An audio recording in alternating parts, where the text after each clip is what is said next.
Hello दोस्तों, Raghav voice channel पर आपका स्वागत है। मैं आपके लिए एक मोटिवेशनल कहानी लेकर आया हूँ। देखने के तरीके को कैसे बदलें। एक बार एक बहुत बड़ा नेता एक साधु के छोटे से आश्रम में गया। वह साधु के बारे में बहुत सुना था, तो उसके मन में आया कि मैं एक बार जा कर के देखता हूँ कि लोग उसकी इतनी तारीफ क्यों करते हैं। जब वह उस आश्रम में गया तो वहाँ पर एक छोटा सा कमरा था, जहाँ पर एक कालीन बिछा हुआ था। वहाँ पर कुछ लोग नीचे बैठे हुए थे और साधु जी सामने बैठे हुए थे। कुछ सवाल जवाब चल रहा था। वह नेता उस आश्रम में आया और उस नेता के साथ में 4 बॉडीगार्ड भी थे और उसकी यह आदत थी कि जहाँ पर भी वह जाता था लोग अपनी जगह से खड़े हो जाते थे और उसकी तरफ देखते थे, हाथ जोड़ते थे और सर झुकाते थे। लेकिन यहाँ पर ऐसा कुछ भी नहीं हुआ। साधु व्यस्त होने के कारण उसकी तरफ देखा तक नहीं। तभी नेता को लगा कि यह मेरी बेइज्जती है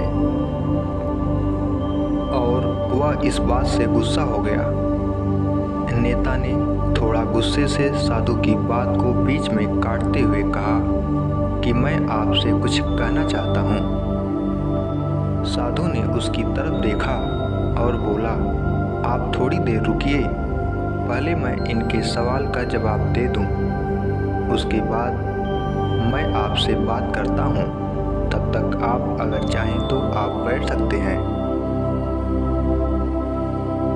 बस साधु का इतना कहने की देरी थी। नेता का चेहरा गुस्से से लाल हो गया और फिर उसने अपना सारा गुस्सा उस साधु पर निकाल दिया।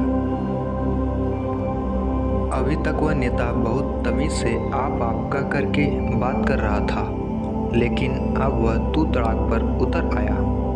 नेता ने उस साधु को कहा, तुझे पता भी है मैं कौन हूँ और तू किससे बात कर रहा है। साधु ने उसकी तरफ देखा और कहा, मुझे इससे कोई फर्क नहीं पड़ता है कि आप कौन हैं, लेकिन आप जो कोई भी हैं, अगर आप चाहते हैं कि मैं आपके सवाल का जवाब दूं या आपसे बात करूं, तो आपको कुछ देर रुकना होगा। और साधु के यह कहते ही नेता गुस्से से पागल हो गया और वही सबके सामने चीखने चिल्लाने लग गया, अब मैं तुझे तेरी असली औकात दिखाऊंगा। तूने मुझसे पंगा लेकर के ठीक नहीं किया। तुझे पता भी है मैं तेरे बारे में क्या सोचता हूँ। साधु ने फिर से नेता की तरफ देखा और बड़े ही प्रेम से कहा कि मुझे इससे कोई फर्क नहीं पड़ता कि आप मेरे बारे में क्या सोचते हैं। आप जो चाहे वह मेरे बारे में सोच सकते हैं। फिर नेता ने उससे कहा कि तू चाहे सुनना चाहता है या नहीं, लेकिन मैं तुझे यही सबके सामने बताऊंगा कि मैं तेरे बारे में क्या सोचता हूँ। तू कोई साधु नहीं है, तू एक बहुत ही घटिया इंसान है। तू एक ढोंगी है, पाखंडी है और यहाँ पर जितने भी लोग बैठे हैं उन सबको बेवकूफ़ बना रहा है। तेरा बस एक ही मकसद है, इन लोगों की जेब में जितना भी पैसा है वह सब तेरे पास में आ जाए। तू अपने फायदे के लिए इन लोगों का इस्तेमाल कर रहा है और अब मैं तुझे नहीं छोड़ने वाला हूँ। पूरी दुनिया के सामने तेरा पर्दाफाश करके रहूँगा। लेकिन उसके इतना बोलने के बाद भी हल्की सी मुस्कान उस साधु के चेहरे पर बनी ही रही। यह देखकर वह और भी तिलमिला गया और उसने कहा, अब बहुत हो गया,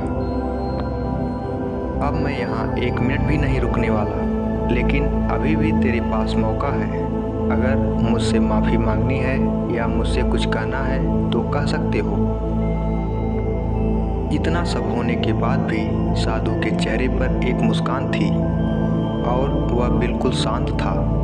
और फिर उन्होंने अपनी आंखें बंद करी और फिर साधु ने अपनी आंखें खोली, हाथ जोड़े और कहा, कि मुझे आपसे कोई गिला शिकवा नहीं है। आपके लिए मेरे मन में कोई भी गलत ख्याल नहीं है। जो भी मेरे बारे में आपने कहा वह आपकी अपनी सोच थी, तो मुझे आप में कोई भी बुराई नज़र नहीं आती है। मुझे आप बहुत ही भले इंसान लग रहे हैं। और साधु के इतना कहते ही नेताजी का दिमाग 7वें आसमान पर पहुंच गया। उसके चेहरे पर एक अजीब सी खुशी थी, क्योंकि उस साधु ने वही कहा जो बाकी सब लोग उस नेता को कहते हैं। और वह खुशी खुशी उस आश्रम से अपने घर की तरफ चला गया और जा कर के अपने पिताजी के साथ में बैठ गया। उसके पिताजी ध्यान में थे। उन्होंने पूरी ज़िंदगी सिर्फ लोगों की सेवा करी और बदले में कुछ भी उम्मीद नहीं किया।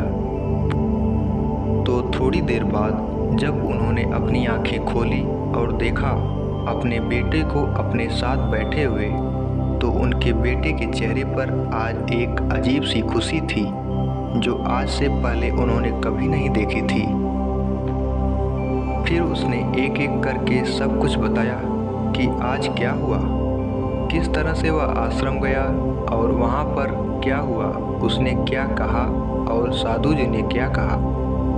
जब उसके पिताजी ने पूरी बात सुनी तो थोड़ा सा मुस्कुराए और अपने बेटे को देख करके बोले कि उन्होंने तुम्हारी तारीफ नहीं की, क्योंकि उन्होंने वह नहीं कहा कि जो तुम हो, उन्होंने वह कहा कि जो वह खुद है।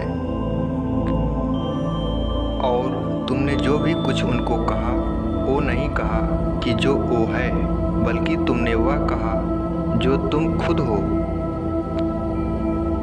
यही बात वेदों में भी कही गई है, यथा दृष्टि तथा सृष्टि। यह दुनिया तुम्हें वैसी नहीं दिखती जैसी यह दुनिया है, यह दुनिया वैसी दिखती है तुम्हें जैसे तुम खुद हो। जिसकी नज़र जैसी है उसके लिए यह दुनिया वैसी ही है। तो अगर तुम अपनी दुनिया को बदलना चाहते हो तो उसका सिर्फ एक तरीका है, अपनी नज़र बदलो। यदि तुम अपनी नज़र को बदलते हो तो नज़ारा भी बदलता है। तो कहा जाता है कि अपनी नज़र बदलो, नज़ारा बदलेगा। तो दोस्तों, ये कहानी आपको कैसी लगी हमें कमेंट में ज़रूर बताएं और मेरे चैनल को लाइक, शेयर एवं सब्सक्राइब करना ना भूलें।